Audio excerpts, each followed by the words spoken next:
ഹരി ഓം. ദശകം 4 ശ്ലോകം 13. തത്ര വാ തവ പദേധവാ വസൻ പ്രാകൃതപ്രളയേതി മുക്തതാം സ്വേച്ഛയാ ഖലു പുരാ വിമുച്യതേ സംവിഭിദ്യ ജഗദണ്ഡമോജസാ. പിരിച്ചു നോക്കാം. തത്ര വാ തവ പദേധവാ, പദേ അഥവ, അതാണ് ആ പ്രശ്ലേഷ ചിഹ്നോടെ വന്നിരിക്കുന്നത്. പദേ അഥവ വസൻ പ്രാകൃത പ്രളയ ഏതി മുക്തതാം സ്വേച്ഛയാ ഖലു പുരാ വിമുച്യതേ സംവിഭിദ്യ ജഗത് അണ്ഡം ഓജസ. ജഗദണ്ഡമോജസ, ജഗത് അണ്ഡം ഓജസ. ഓജസ അതാണ് അണ്ഡം, അമ്മും ഓയും കൂടെ വന്നു, അതാണ് ജഗദണ്ഡമോജസ. തത്ര വാ തപ പദേധവാ വസൻ പ്രാകൃത പ്രളയേതി മുക്തതാം സ്വേച്ഛയാ ഖലു പുരാ വിമുച്യതേ സംവിഭിദ്യ ജഗദണ്ഡമോജസ. ശ്ലോകം 13 അന്വയവും അർത്ഥവും നോക്കാം. തത്ര വാ അഥവാ തവ പദേ വസൻ, ആ ബ്രഹ്മലോകത്തിലോ അല്ലെങ്കിൽ അവിടുത്തെ പദത്തിലോ വസിക്കുന്നവനായിട്ട് ആര്? യോഗി. പ്രാകൃത പ്രളയേ മുക്തതാം ഏതി, പ്രാകൃത പ്രളയേ മുക്തതാം ഏതി, പ്രാകൃത പ്രളയത്തിൽ അല്ലെങ്കിൽ ബ്രഹ്മപ്രളയത്തിൽ മോക്ഷം പ്രാപിക്കുന്നു.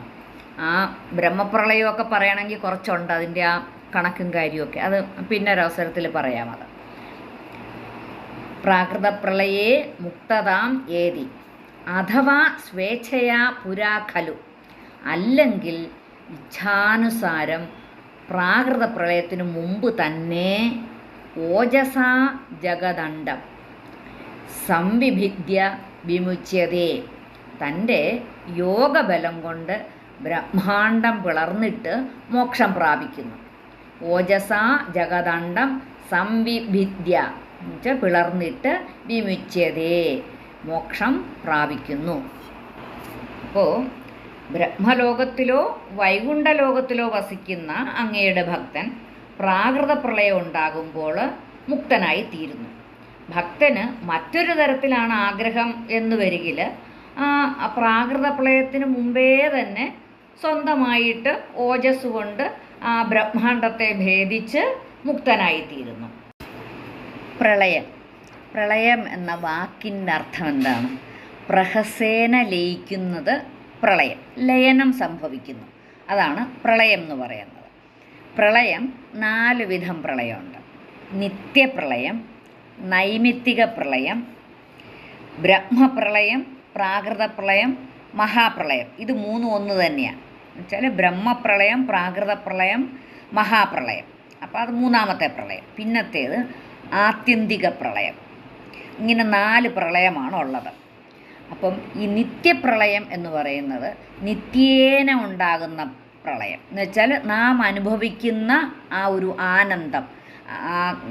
എപ്പോഴാണ് നമ്മൾ ആനന്ദം അനുഭവിക്കുന്നത്? ഗാഠനിദ്ര അല്ലെങ്കിൽ സുഷുപ്തിയിൽ. ഇപ്പം നമ്മൾ ഉറങ്ങുമ്പം നമ്മൾ അറിയുന്നുണ്ടോ? എന്തെങ്കിലും അറിയുന്നുണ്ടോ? സുഖമായിട്ട് ഉറങ്ങുന്ന സമയത്ത് നമ്മൾ ചുറ്റും നടക്കുന്ന ഒരു കാര്യവും അറിയുന്നില്ല. നമ്മൾ എവിടെ കിടക്കുന്നു, എങ്ങനെ കിടക്കുന്നു, മെത്തയിലാണോ, കട്ടിലാണോ, തറയിലാണോ, ഒന്നും അറിയുന്നില്ല.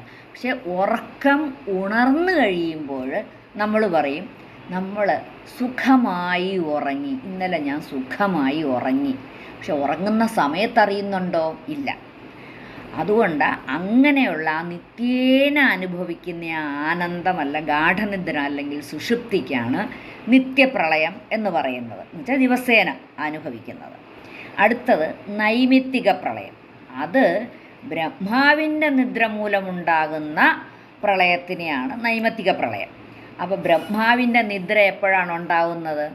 ബ്രഹ്മാവിൻ്റെ ഒരു ദിവസം എന്ന് പറയുന്നത് 2 കൽപ്പം ചേരുന്നതാണ്.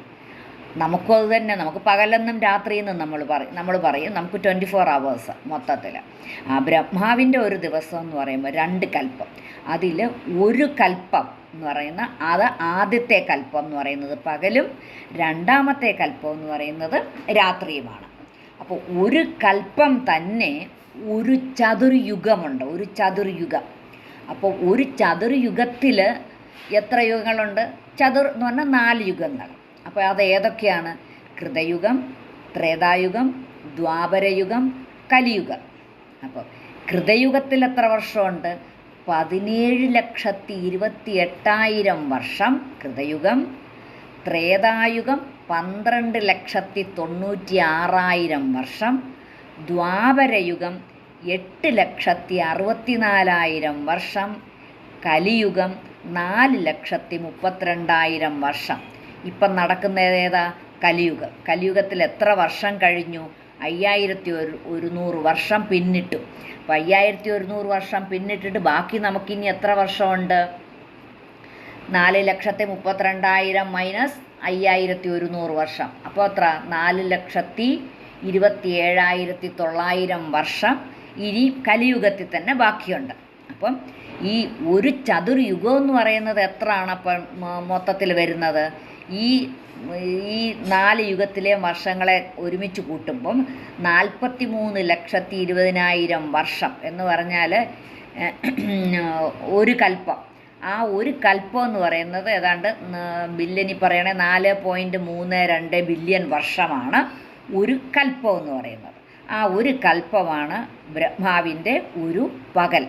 അപ്പോൾ രാത്രിയോ അത്രയും തന്നെ വരും, ഒരു 43,20,000 വർഷം വരും ബ്രഹ്മാവിൻ്റെ രണ്ടാമത്തെ കൽപ്പം രാത്രി കഴിയുമ്പോൾ. അപ്പോൾ അങ്ങനെ ആ ബ്രഹ്മാവിൻ്റെ ഉറക്കം വരുന്നത് അടുത്ത ആ ഒരു 43,20,000 വർഷം കഴിഞ്ഞ് പകലും കഴിഞ്ഞ് 43,20,000 വർഷം രാത്രിയും കൂടെ കഴിയുമ്പോൾ എന്ന് വെച്ചാൽ 2 കൽപ്പം കഴിയുമ്പോൾ ഒരു പ്രളയമുണ്ടാകുന്നു. ബ്രഹ്മാവിൻ്റെ നിദ്ര കഴിയുമ്പോൾ ഉണ്ടാകുന്ന പ്രളയമാണ് ആ നൈമിത്തിക പ്രളയം എന്ന് പറയുന്നത്. അത് തന്നെ എത്ര വർഷമുണ്ടെന്നൊന്ന് ആലോചിച്ച് നോക്കൂ. വർഷങ്ങളിങ്ങനെ നീണ്ടു നിവർന്ന് കിടക്കുകയാണ്. അത് ബ്രഹ്മാവിൻ്റെ ഒരൊറ്റ ദിവസമാണെന്ന് ആലോചിക്കണം. പിന്നെ ഉള്ളതോ ബ്രഹ്മപ്രളയം അല്ലെങ്കിൽ പ്രാകൃത പ്രളയം അല്ലെങ്കിൽ മഹാപ്രളയം. അതിന് ബ്രഹ്മപ്രളയം എന്ന് പറയുന്നത് ബ്രഹ്മാവിൻ്റെ ആയുസ്സുമായിട്ട് റിലേറ്റ് ചെയ്ത് വരുന്നതാണ്. ബ്രഹ്മാവിൻ്റെ ആയുസ് എന്ന് പറയുന്ന 1000 ചതുർയുഗങ്ങളാണ്. അപ്പോൾ 1000 ചതുർയുഗം എന്ന് പറഞ്ഞാൽ എത്ര വർഷമായി? നമ്മൾ ഒരു ചതുർയുഗമേ ഇവിടെ കാൽക്കുലേറ്റ് ചെയ്ത് വെച്ചു, 43,20,000 വർഷം.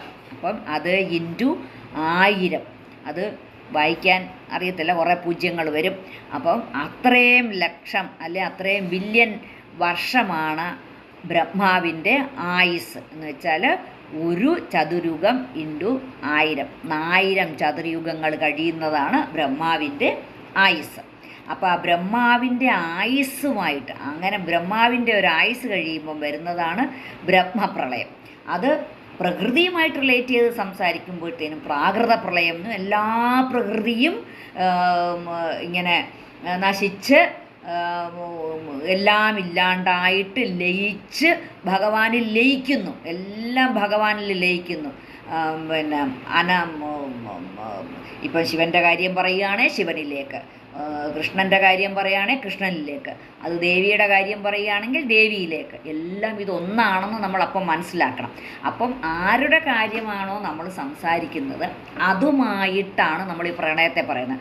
ഇപ്പം ലളിതാ സഹസ്രനാമം പറയുമ്പോഴത്തേനും എല്ലാം ദേവി അമ്മയിലേക്ക് ലയിക്കുന്നു എന്ന് നമ്മൾ പറയുന്നു. ഭഗവാൻ വിഷ്ണുവിൻ്റെ കാര്യം പറയുകയാണെങ്കിൽ വിഷ്ണുവിലേക്കെല്ലാം ലയിക്കുന്നു എന്ന് പറയും.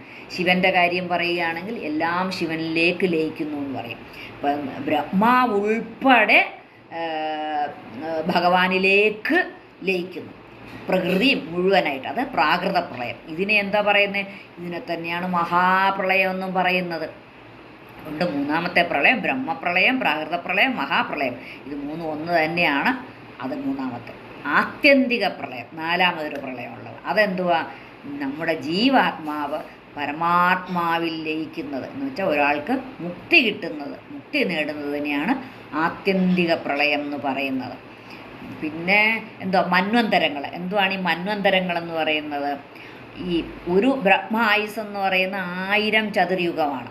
അപ്പം മൊത്തം മന്വന്തരമുള്ളത് 14 മന്വന്തരങ്ങളാണുള്ളത്. ആ 1000 ചതുർയുഗത്തിനെ 14 കൊണ്ട് ഡിവൈഡ് ചെയ്യുമ്പോൾ എത്ര ചതുർയുഗം കിട്ടും? 71 ചതുർയുഗം കിട്ടും. ആ 71 ചതുർയുഗമാണ് ഒരു മന്വന്തരത്തിൻ്റെ കാലാവധി എന്ന് പറയുന്നത്. ഇപ്പം നമ്മൾ രാജഭരണമാണെങ്കിൽ ഒരു രാജാവിന് ഇത്ര കാലം ഭരണം, അല്ലെങ്കിൽ മന്ത്രിയുടെ ഭരണം ഇത്ര കാലം കഴിയുമ്പോൾ അവർ സീറ്റ് മാറിക്കൊടുക്കണമെന്ന് പറയുന്നത് പോലെയാണ് ഒരു മന്വന്തരം കഴിയുമ്പോൾ അടുത്ത ഭരണം അടുത്ത മനുവിന് വരും. അപ്പം ഇപ്പോഴത്തെ നടക്കുന്നത് ശരിക്കും 7ാമത്തെ മന്വന്തരത്തിലാണ് നമ്മൾ കഴിഞ്ഞു പോകുന്നത്. അപ്പം 71 ചതുർയുഗമാണ് ഒരു മന്വന്തര കാലം. അപ്പോൾ അങ്ങനെ 14 മന്വന്തരങ്ങളിലുള്ളതിൽ ഇപ്പോൾ 7ാമത്തെ മന്വന്തരമാണ് നടക്കുന്നത്. വൈവസ്വത മനുവിൻ്റെ കാലമാണിത്. വൈവസ്വത മനുവിൻ്റെ മന്വന്തരമാണ് ഇപ്പം നടക്കുന്നത്. അപ്പോൾ ഇത് ആദ്യത്തെ മനു ആരാ? സ്വയംഭൂ മനു. ഇതിനിടയ്ക്കുള്ള മനുക്കളുടെ എല്ലാം പേരുണ്ട്. അതൊക്കെ വായിക്കാത്ത തന്നെ കൊള്ളാൻ പറ്റുന്ന ഇച്ചിരി ബുദ്ധിമുട്ടുള്ള പേരുകളാണ്.